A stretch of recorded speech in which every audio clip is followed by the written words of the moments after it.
Hello guys, आज हम देखेंगे आर डी शर्मा के बुक से एक्सरसाइज 3.6 का क्वेश्चन नंबर 10। यह क्लास 10 का सिलेबस है।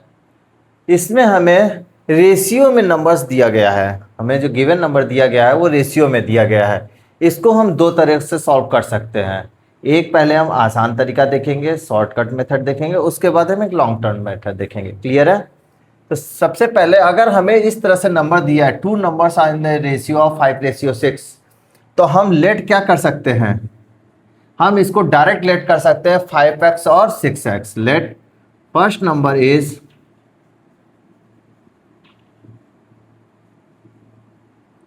5x and second number 6x। तो यहां से हमारे पास नंबर क्या आया? 5x और 6x। अब कह रहा if 8 is subtracted from each of the number, अगर हम दोनों में से 8 सब्ट्रैक्ट कर दें तो हमारा जो रेशियो मिलकर आएगा वो क्या आएगा? 4:5। मतलब अगर हम 5x में से 8 माइनस कर दें और 6x में से भी 8 माइनस कर दें तो हमारा रेशियो क्या बन के आएगा? 5/4/5। क्लियर है? जैसे अगर कोई भी नंबर अगर रेशियो में दिया हुआ है 2:3, तो हम डायरेक्ट यहां से 2x और 3x लेट कर सकते हैं। क्लियर है? तो हमारे पास अगर हम इसको क्रॉस मल्टीप्लिकेशन करें तो 5 का इसमें करेंगे और 4 का इसमें करेंगे, तो 5 5 जा 25x, 5 8 जा 40, 4 6 जा 24x, 4 8 जा 32। अब 24 इधर आएगा तो 25 में से 24 गया, कितना हुआ? x बचा। Very good. और 40 उधर जाएगा तो प्लस का हो जाएगा, और माइनस का 32, प्लस का 40 माइनस का 32 प्लस का 8। x की वैल्यू निकल करके आ गई क्या? 8। तो हमने फर्स्ट नंबर क्या माना था? 5x। तो हमारा फर्स्ट नंबर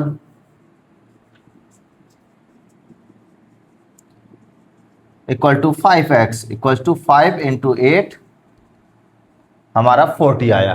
क्लियर है? सेकेंड नंबर 6x,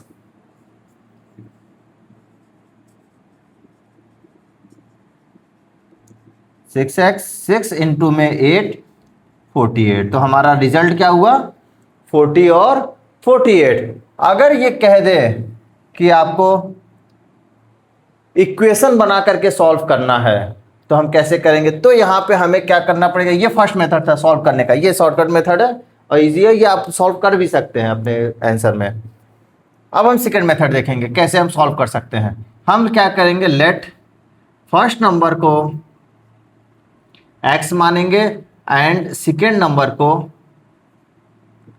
y मानेंगे। क्लियर है? तो हमसे कहा है टू नंबर का रेशियो 5:6, मतलब x अपॉन में y इक्वल्स टू क्या दिया हुआ है? 5/6। क्लियर है? तो यहां से सॉल्व करेंगे तो 6x की वैल्यू क्या निकल के आई? 5y। क्लियर है? ये हमारा फर्स्ट इक्वेशन हो गया। अब हमसे कह रहा है if 8 is subtracted from each of the number, मतलब जो हमने नंबर माना था इनमें से हम 8 अगर सब्ट्रैक्ट कर दें, अगर हम 8 सब्ट्रैक्ट कर दें तो इनका जो रेशियो है वो क्या निकल के आएगा? 4:5, 4/5। कह रहा है अगर हम 8 is subtracted from each of the number, अगर हम दोनों नंबर में से 8 सब्ट्रैक्ट कर दें तो हमारा रेशियो बिकम्स क्या बन जाएगा? 4:5। तो हम क्रॉस मल्टीप्लाई करें, 5x 5 8 जा 40, वेरी गुड, 4y माइनस 4 8 जा 32। तो अब 4y इधर लाएंगे तो क्या हमारा मिला? 5x माइनस का 4y इक्वल्स टू 40 उधर जाएगा तो प्लस का 40 माइनस का 32 प्लस का 8। ये हमारा इक्वेशन 2 बन गया। क्लियर हुआ?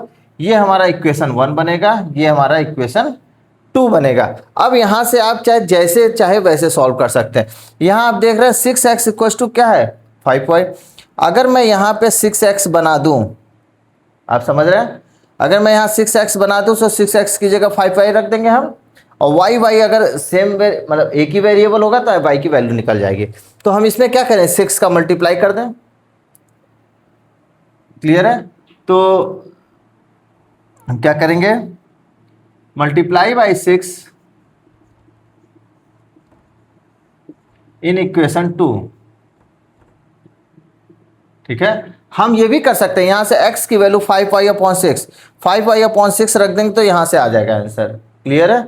यहाँ से x की भी वैल्यू निकाल करके हम या वही कर देते हैं, आपको ऐसे ये ज़्यादा इजी है। लेकिन यहाँ से अगर हम x की वैल्यू निकालें, x = 5y/6, तो हम क्या लिखेंगे, value of x put in equation 2। जब हम इक्वेशन 2 में पुट करेंगे तो क्या मिलेगा, 5x - का 4y = 8। तो 5 × 5y/6 माइनस का 4y = 8। तो यहाँ से क्या हुआ, 25y। यहाँ से 6 एलसीएम लेंगे अगर, तो 25y - 6 4 = 24y = 8। 6 8 जा 48 हो जाएगा, और 25 में से 24 जाएगा तो y बचेगा। तो 6 8 जा 48, y की वैल्यू निकल के आ गई क्या, 48। अब इस y की वैल्यू हम यहाँ रख देंगे x में। तो हमारे पास x की वैल्यू क्या है, 5y/6, 5 × 48/6, 6 8 जा 48, 5 8 जा 40। देखिए x, तो हमारे पास रिजल्ट क्या हुआ, x की वैल्यू निकल के आई 40 और y की वैल्यू निकल के आ गई 48, जो कि यहाँ पे भी आया था 40 और 48। क्लियर है? तो आप चाहे तो इस तरह से भी सॉल्व कर सकते हैं, दो इक्वेशन बना करके, एक इक्वेशन ये, एक इक्वेशन ये, दोनों को सॉल्व करके x और y की वैल्यू आप निकाल सकते हैं। चाहे तो आप डायरेक्ट इस तरह से फर्स्ट नंबर और सेकंड नंबर को लेट करके इस तरह से आप सॉल्व कर सकते हैं। क्लियर है? आई होप आप लोग को बहुत अच्छे से समझ में आया होगा। Thank you guys.